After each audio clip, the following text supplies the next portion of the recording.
Hey everybody, what is up? Welcome back to Final Trade. I got a question in the comments on another video recently, and it was basically, Craig, do you even play games? And well, if you were watching last fall, I made a lot of content about the re-release of this game, the classic Hero Quest from the early 1990s, and they finally made another printing of it. You know, they had a couple different versions of it in the 90s and did a couple printings of them back then, but then basically you could not get a new copy of this game for nearly 30 years. And in late 2019, Hasbro started a kind of an internal Kickstarter program to remake this game. And of course, I signed up. So, yes, I play this on occasion. The difficulty is a session of it takes about 1.5 to 2.5 hours.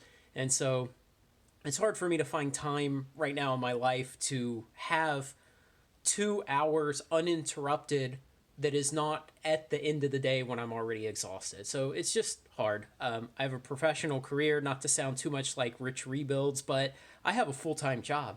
And I also have 3 young kids. And so, it's just difficult to find time for stuff as complicated and time consuming as this. And my kids aren't old enough yet to play a game like this. Even though Hero Quest is a great game for young kids, it's a good way to get them into board gaming because the rule system is so simple.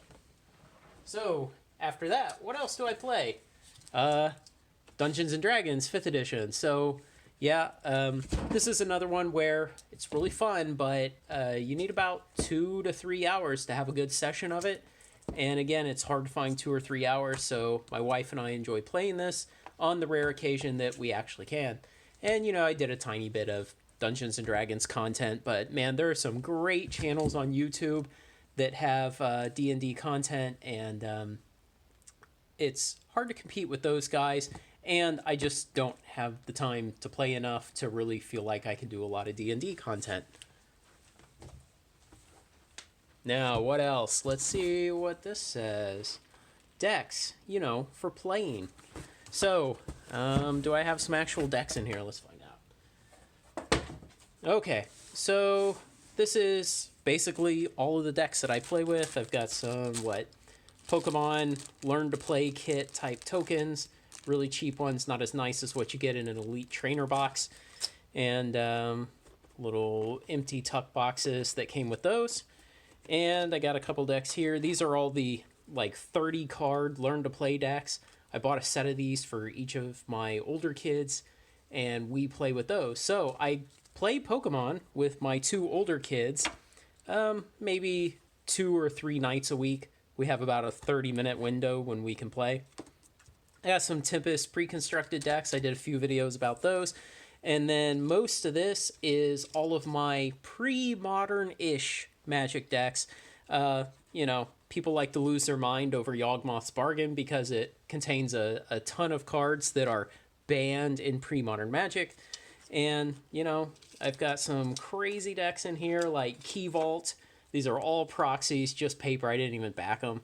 But, this is kind of a stupid 40-card deck that can almost always lock the game down on turn 1. Your opponent will never get a turn, and you slowly ping them to death with your sorcerers.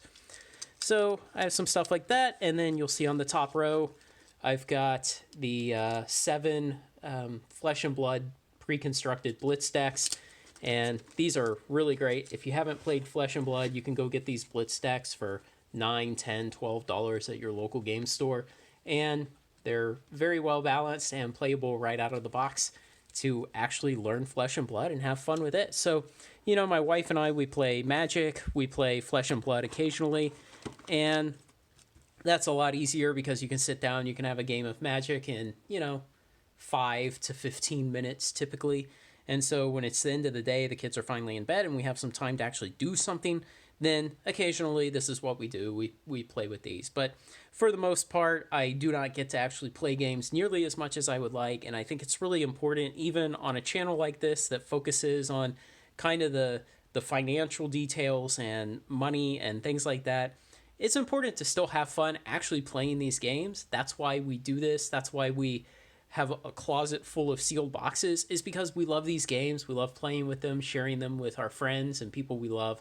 And so, try to play some. And man, I wish I could I have plans for the future, but as always, it's a matter of how to get there. And I know it sounds like no plan at all, but I think in 2025, I will be able to probably quit my professional career and either open a game store or do something else. I'm not quite sure yet, but I know that seems like a poor excuse for a plan to say in 3 years I will be in that position. But I have three small kids and a full time job, and try to enjoy games as much as I can as it is. So let me know. I thought I would just put this out there and show you, hey, I do actually play games once in a while. I don't just talk about money and investing in them and things like that. So let me know what you think, guys. I appreciate all your support. I'm flattered by every subscription, and I'm excited every time you guys leave a comment and I get to talk with you in the comments on these videos. I really enjoy all of it. Thanks a lot. I appreciate it. So like, comment, share, and subscribe, and keep joining me on Final Trade. Thanks a lot.